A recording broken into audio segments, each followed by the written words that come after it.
नमस्कार दोस्तों, BIS के YouTube चैनल में आपका स्वागत है। बहुत दिनों से बच्चों के कॉल आ रहे थे, मैसेज आ रहे थे, सर आपका वीडियो नहीं आ रहा है।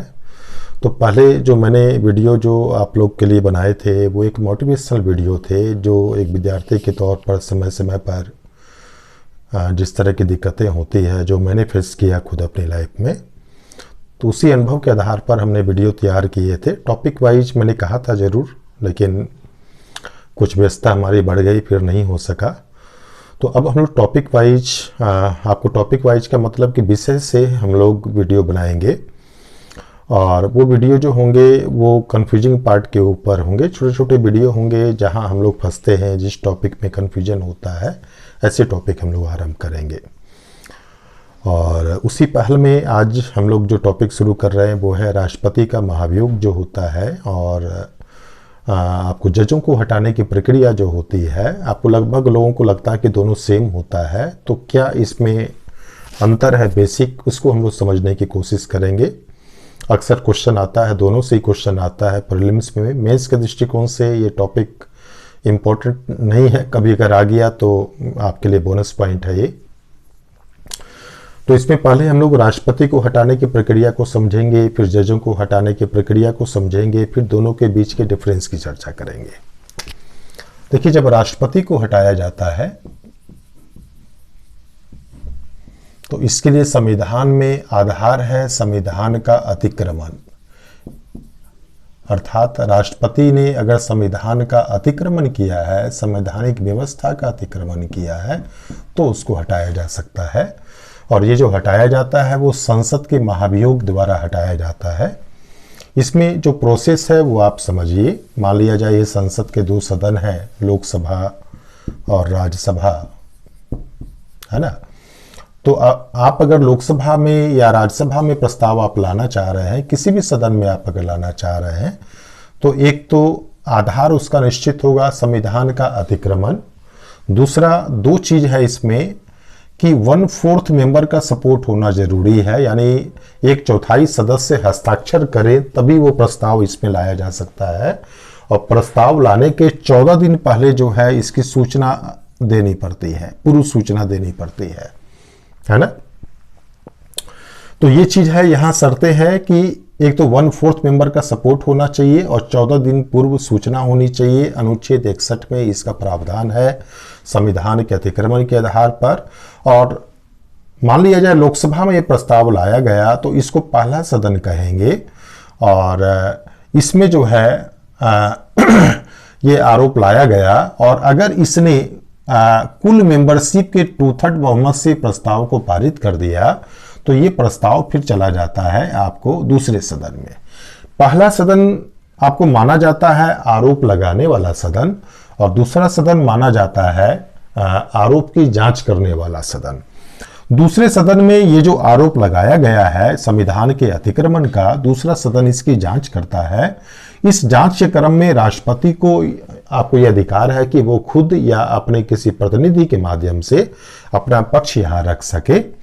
और उसके बाद अगर इस सदन ने भी कुल मेंबरशिप के 2/3 बहुमत से प्रस्ताव अगर पारित कर दिया तो राष्ट्रपति का पद जो है, जिस दिन ये पारित होता है उसी समय से जो है राष्ट्रपति का पद जो है वो रिक्त माना जाता है ना। ये चीज ध्यान में रखिएगा। अब जजों को हटाने की प्रक्रिया क्या है आपको पता होना चाहिए। सुप्रीम कोर्ट और हाई कोर्ट के जजों को हटाने की प्रक्रिया सेम है। जजों को हटाने की प्रक्रिया, यहां आधार बदल जाएगा, ध्यान में रखिएगा। राष्ट्रपति को हटाने के अधिकार में है संविधान का अतिक्रमण, यहां है कदाचार और अक्षमता। इस दो आधार पर, है ना, जजों को हटाने के विरुद्ध कार्रवाई संसद में आपको की जा सकती है। एक चीज ध्यान में रखिएगा कि राष्ट्रपति की तरह ही ये प्रस्ताव भी किसी भी सदन में लाया जा सकता है। और इस संदर्भ में 1968 में संसद ने एक कानून पारित किया था जिसके तहत संसद में जो प्रक्रिया जो है इसको हटाने की जो है, या इसके प्रस्ताव को पारित करने की प्रक्रिया जो है, जांच करने की प्रक्रिया जो है, उसको इसमें निश्चित किया गया है इस कानून के अंतर्गत। तो उसमें ये प्रावधान किया गया है कि आप किसी भी सदन में आप मतलब ये कदाचार या अक्षमता के आरोप का प्रस्ताव जो है आप ला सकते हैं। हाँ, अगर आप लोकसभा में प्रस्ताव ला रहे हैं तो 100 मेंबर का सपोर्ट होना जरूरी है, और आप अगर राज्यसभा में प्रस्ताव ला रहे हैं तो 50 मेंबर का सपोर्ट होना जरूरी है। ये संविधान में ये प्रावधान नहीं था, ये 1968 में जो जांच अधिनियम जो बनाया गया था, न्यायाधीश जांच अधिनियम, उसमें ये प्रावधान किया गया था। ये प्रस्ताव जो आपको दिया जाता है, यानी 100 मेंबर और 50 मेंबर के सपोर्ट का प्रस्ताव जो है, ये प्रस्ताव भेजा जाता है पीठासीन अधिकारी के पास, और पीठासीन अधिकारी उस प्रस्ताव को रिजेक्ट भी कर सकता है और या उस प्रस्ताव को सदन में रखने की अनुमति भी दे सकता है। अगर उससे रिजेक्ट कर दिया तो मामला वहीं खत्म हो गया, और उसने अगर अनुमति दे दी तो मामला फिर सदन में रखा गया। यहां एक जांच समिति का गठन किया जाता है। मान लिया जाए कि प्रस्ताव आगे बढ़ चुका और सदन में रख दिया गया, तो अब यहां एक जांच समिति का गठन किया जाएगा। इस जांच समिति में सुप्रीम कोर्ट के मुख्य न्यायाधीश या कोई जज, है ना, उस स्तर के आपको जज होंगे, एक हाईकोर्ट का मुख्य न्यायाधीश होगा और एक प्रसिद्ध न्यायविद होगा, है ना, यानी कि जिसको कानून और विधि की जानकारी हो, है ना। तो 3 मेंबर की एक जांच समिति बनाई जाती है। ये जांच समिति इन 2 आरोपों या, है ना, 2 या 1 जो भी आरोप लगाए जाते हैं, इस आरोप की ये जांच करेगी और जांच करके अपनी रिपोर्ट देती है। जब ये जांच करती है तो जजों को अपने जो पक्ष रखने का ये मौका भी देती है ना। जांच करने के दौरान आपको जो आरोप लगाए जाते हैं तो जज यहां जांच समिति में अपना स्पष्टीकरण दे सकते हैं। ये उसके बाद ये अपनी रिपोर्ट देती है। अगर इसने आरोप गलत पाया तो मामला वहीं खत्म हो गया, और आरोप इससे अगर सही पाया तो उसके बाद ये मामला जो है फिर आगे बढ़ता है, और इसमें उपस्थित और मतदान का 2/3 बहुमत से प्रस्ताव पारित कर दिया जाता है। लेकिन यह 2/3 बहुमत जो है अस्पष्ट बहुमत से कम नहीं होना चाहिए। इसके बाद ये प्रस्ताव राज्यसभा में या दूसरे सदन में जाएगा, और दूसरे सदन में जो है भी प्रस्ताव जो है 2/3 बहुमत, और ये 2/3 बहुमत किसका? उपस्थित और मतदान करने वाले सदस्यों का। लेकिन ये 2/3 बहुमत जो है सदन के स्पष्ट बहुमत से कम नहीं होना चाहिए, यानी 50% प्लस से 1 से कम नहीं होना चाहिए। जब दोनों सदन में यह प्रस्ताव पारित हो जाता है तब मामला जाता है राष्ट्रपति के पास, और राष्ट्रपति उस जज को बर्खास्त कर देता है। यह प्रक्रिया है। अब दोनों में हम लोगों ने अंतर क्या देखा? एक तो ये ध्यान में रखिएगा कि कभी क्वेश्चन अगर आए तो संविधान में महाभियोग शब्द का इस्तेमाल केवल राष्ट्रपति के संदर्भ में किया गया है। जजों को हटाने की प्रक्रिया भी आपको संसद से होकर ही गुजरती है, लेकिन उसके लिए संविधान में कहीं भी महाभियोग शब्द का इस्तेमाल नहीं किया गया है। दूसरी बात, राष्ट्रपति को हटाने के लिए आपको संविधान का अतिक्रमण आधार है, लेकिन जजों को हटाने के लिए आपको कदाचार और अक्षमता, ये 2 आधार है ना। राष्ट्रपति को हटाने के लिए जब भी प्रस्ताव लाया जाता है तो वहां पर 1/4 यानी सदन के 1/4 मेंबर का सपोर्ट, हस्ताक्षर होना जरूरी होता है। लेकिन जब जजों को हटाने के लिए प्रस्ताव लाया जाता है तो अगर लोकसभा में लाया जा रहा है तो 100 मेंबर का सपोर्ट, और राज्यसभा में लाया जा रहा है तो 50 मेंबर का सपोर्ट। राष्ट्रपति को हटाने के लिए जो प्रस्ताव लाया जाता है उसके लिए पीठासीन अधिकारी की अनुमति की आवश्यकता नहीं है कि प्रस्ताव सदन में आपको रखे जाने के लिए उसकी अनुमति जरूरी है, वो रिजेक्ट भी कर सकता है, ऐसा प्रावधान नहीं है।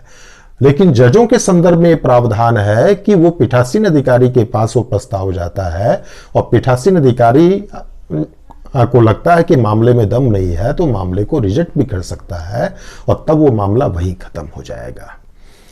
राष्ट्रपति को हटाने की प्रक्रिया में दूसरे सदन में राष्ट्रपति को अपना पक्ष रखने का मौका मिलता है, लेकिन जजों को हटाने की प्रक्रिया में जो है जजों को अपना पक्ष जो है संसद में रखने का मौका नहीं मिलता है। हाँ, वो जांच समिति जो होती है वो जो जांच करती है उस दौरान जो है, यानी संसद से बाहर जब जांच समिति आपको जांच कर रही होती है तो वहां पर आपको जज अपना पक्ष रख सकते हैं।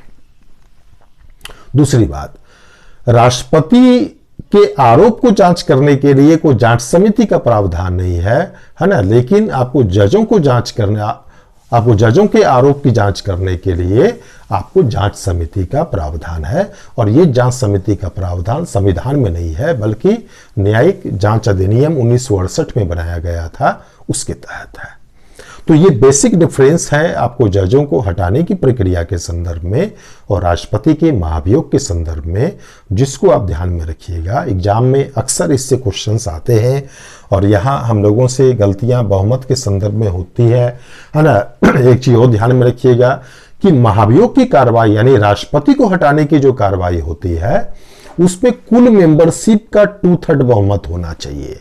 यानी दोनों सदन में जब प्रस्ताव पारित होता अलग अलग तो उस सदन के कुल मेंबरशिप का 2/3 बहुमत होना चाहिए। लेकिन जजों को हटाने के लिए जो है कुल मेंबरशिप नहीं बल्कि उपस्थित और मतदान करने वाले सदस्यों का 2/3 बहुमत होना चाहिए।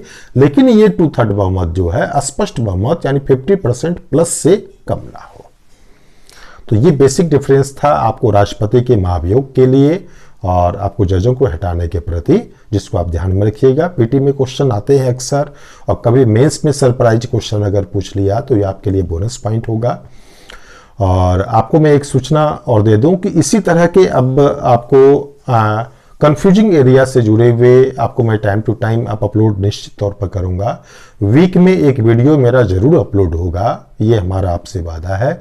और दूसरी चीज, हम लोग एक ऐप्स का भी विकास कर रहे हैं, अंडर कंस्ट्रक्शन है वो, जिसमें आपको बहुत सारे बच्चों का डिमांड होता है कि सर आपसे हम बहुत दूर हैं, कोई कोर्स आपका पब्लिक एड करना चाहते हैं, एथिक्स करना चाहते हैं या कुछ और गवर्नेंस है, पॉलिटी है, तो जो कुछ भी मैं आप लोग को दे सकता हूं तो वो ऐप्स में हम सारा कोर्स लॉन्च कर रहे हैं। तो जब बनेगा तो मैं आपको इन्फॉर्म कर दूंगा, आप उसको इंस्टॉल कर लीजिएगा, फिर जो आपकी रिक्वायरमेंट होगी उस हिसाब से उसको आप ले लेंगे। तो इसी के साथ मैं आज की क्लास में विदा लेता हूं, फिर नए टॉपिक के साथ हम लोग मिलेंगे नेक्स्ट क्लास में। Thank you.